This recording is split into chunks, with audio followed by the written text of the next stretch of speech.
welcome back to my channel. It has been way too long since we have done one of these What I Wish I Had Known videos where I take you guys through all the mistakes that I made and everything that I've learned about a specific topic, and I'm super excited because today we are talking about gentle parenting, which is a topic that is very near and dear to my heart. If you're not already familiar with gentle parenting, it is a parenting philosophy that focuses on the 3 C's, which are connection, communication, and consistency. The goal with gentle parenting is to nurture a partnership between you and your child, where you're working together to figure out solutions to problems based on an internal willingness rather than external pressures. We choose to gentle parent for a few reasons. I think it is so important to raise confident, happy kids who feel like they can be an active participant in their lives, who have bodily autonomy. It fosters good social skills and connection. It teaches them how they should be treated and how they should treat others in return. And it is so well researched. But there are a lot of misconceptions about gentle parenting, and the first thing I wish I had known and that I desperately wish other people knew about gentle parenting is that it does not mean that there are no consequences for your child. A lot of people think that gentle parenting is synonymous with permissive parenting, and it is not at all. You can speak respectfully to your child and collaborate on an outcome while still holding a firm boundary and also giving related consequences, which work a lot better anyway. So here's an example of this. In traditional authoritative parenting, you might have a situation come up where your child is misbehaving. Say they're playing with a sibling and they're fighting over a toy and they hit their sibling. A traditional authoritative parent might say, hey, stop hitting your sister right now or you're not having any dessert tonight. Problem with this is that the kid's brain doesn't really make the connection between A and B. So by the time you get to dinner and dessert, they've forgotten all about that incident and they don't realize why they're not getting dessert, and they're not realizing that changing that behavior is going to result in a more favorable outcome. Whereas with gentle parenting, you might say something like, hey, if we can't play with the toy nicely and respectfully, then we're gonna have to put this toy away for today and we can try again tomorrow. Can you help me think of a way that we could play nicely with your sister? What's a game that we could both play with this toy together?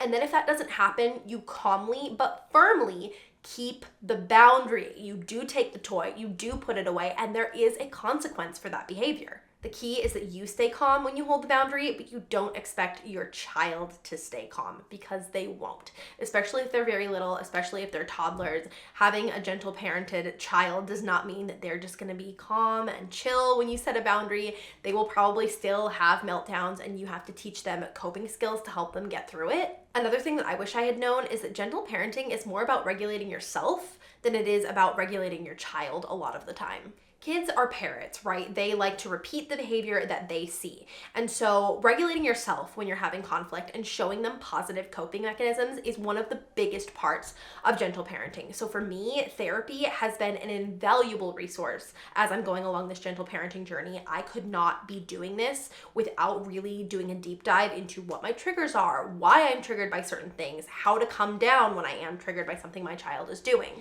And even if your kid sees you doing a positive coping mechanism and continues to melt down during that conflict, they're going to remember that the next time. And the more you reinforce it, they will start to mimic your behavior and use some of those coping mechanisms themselves. Something else that I wish I had known about gentle parenting is that you teach coping mechanisms and work on skills in moments of calm. You are not wanting to try to teach your child how to do 5-finger breathing while they're melting down. It's important to work on these skills when they're calm, so either before a conflict or after a conflict. Their little brains aren't going to learn very well when they are in fight or flight. Another thing I wish I had known is that you will probably get judgment from your friends, family, strangers on the internet, that old woman in the grocery store for choosing to gentle parent.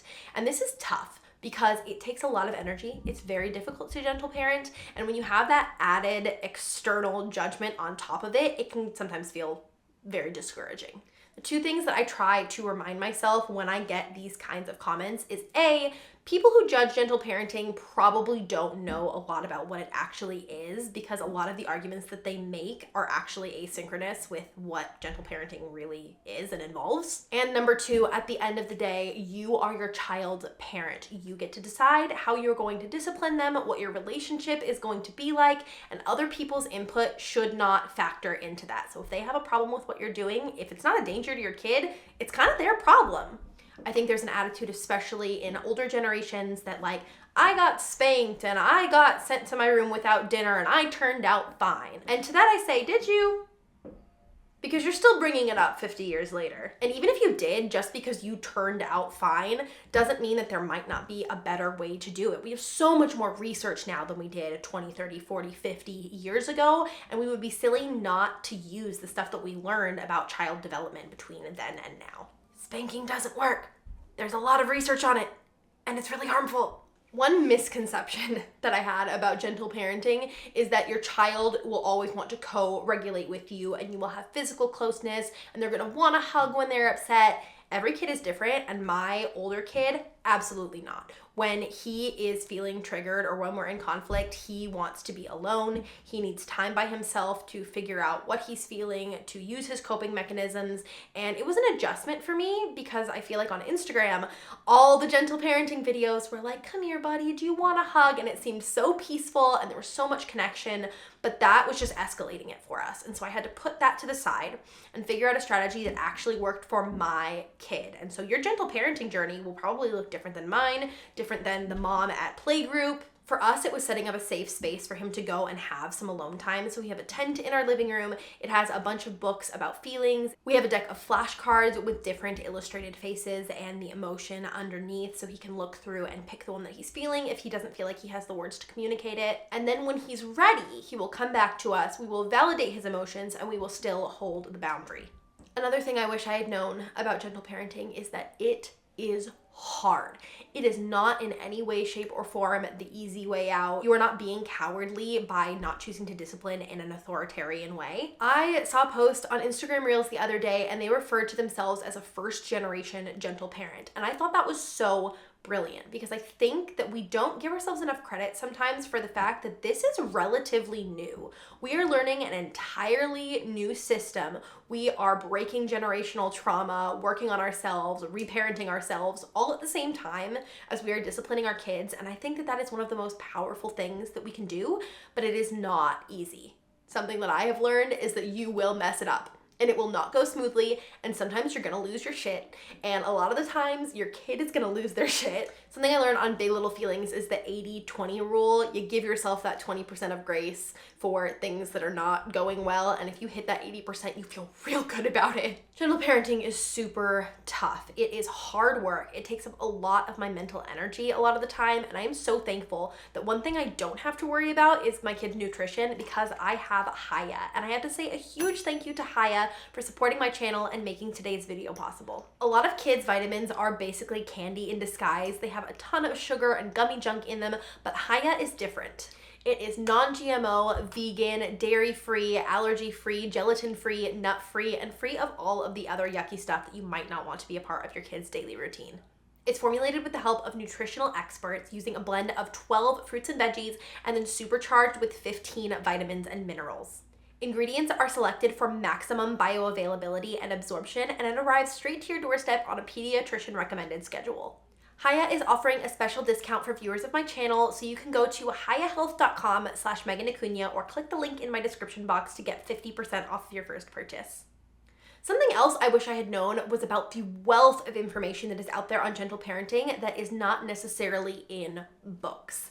As a mom with 2 toddlers, I don't often have time to sit down and read a parenting book. I don't often have the emotional energy for it either. And so I have figured out how to consume bite-sized pieces of information that are still from professionals, licensed child psychologists and therapists, and people who actually know what they're talking about. I'm gonna link some Instagram accounts that I love to follow down below because I have learned so much just from reels from like Big Little Feelings and Dr. Siggy. Podcasts are also an amazing resource for this because you can put your earbuds in when you're on a walk with your kiddos. You can kind of passively take in the information and continue to learn about it without feeling like, oh my God, all I do is think about gentle parenting. When my kids go to bed, I'm like reading books about it, and then you get burnt out. And that's not good for anybody. Something else I did not see coming in my gentle parenting journey is that your kid, after you've done this for a while, will start to gentle parent you back, and it is awesome. Sometimes it's a little bit frustrating because you're like, I know you're right, but like, no thank you. So for example, if Matt and I start bickering about something, Rowan will be like, Mommy, let's do our butterfly breathing. We need to calm down our bodies. Or he'll be like, how are you feeling, Mommy? And I'll be like, I'm feeling a little bit frustrated. And he'll say, it's okay to feel frustrated. Everybody feels frustrated sometimes. What could we do to calm our bodies down or whatever? And it's just like wild seeing how much he retains. And then he's also further cementing it by like teaching it to me. Along those same lines, you might start to subconsciously gentle parent your spouse, especially during arguments. I feel like the whole strategy of affirming an emotion and still holding a boundary is a great thing to bring into all your relationships, but it's funny because sometimes Matt and I will be arguing about something and we'll realize that we're doing it and that it's working, and it's like, well, all right, I guess the same strategies that work on a toddler also work on myself. Another thing that I wish I had known about gentle parenting is that it doesn't always feel gentle, especially when you have to hold a boundary and it's not going well. So for example, if I am at the park with Rowan and Juniper and it is time to leave the park, I've set the timer for 5 minutes, the timer has gone off, it's time to go, and Rowan is melting down because he doesn't want to leave the park. I like to offer him a choice. So I'll say, hey, do you want to walk to the car? Do you want to jump like a kangaroo, or do you want Mommy to carry you? Offering choices is such a helpful strategy, but it doesn't always work. And so sometimes he'll go, no, I don't want any of those. I want nothing. And he continues to melt down. And this is where it gets tough because you're in public. You're probably a little embarrassed that your kid is melting down and you're still needing to hold the boundary. So for us, it often looks like me saying, buddy, I understand. You are feeling so bummed that we have to leave the park right now. I get really sad too when I have to leave things that were really fun. So I get it, dude. And then I give him the choice again. Do you want to walk to the car? Do you want to hop like a kangaroo? Or do you want Mommy to carry you? And if he continues to not make a choice, then I will pick him up and carry him to the car, kicking and screaming, but trying to remain calm myself. So I'm validating his motion. I'm saying it's okay to be sad. It's okay to be angry, but I'm also holding a boundary of, but it is time to leave the park right now. And if his behavior escalates and he is, say, kicking me or screaming or using unkind words, you add that to the boundary you're holding. It is okay to be sad. It's okay to be frustrated, but you may not kick Mommy when you're upset. It doesn't always feel great, but it works. And over time, it gets better and better as they get used to the system. I think a lot of people think that children who are gentle parented are just brats, and in my experience, it has been the exact opposite. It has worked so well. I have gotten compliments on compliments about how well behaved my kids are. Rowan's preschool teachers have been blown away by his emotional awareness, his ability to advocate for himself, his ability to be kind with friends when holding a boundary. Of course, they're toddlers, so they have their moments, but on the whole, our kids are so well behaved. And they know that even when they make a mistake, they make a bad choice, we are still going to love them. We are going to hold a boundary, but we are also going to be respectful of them.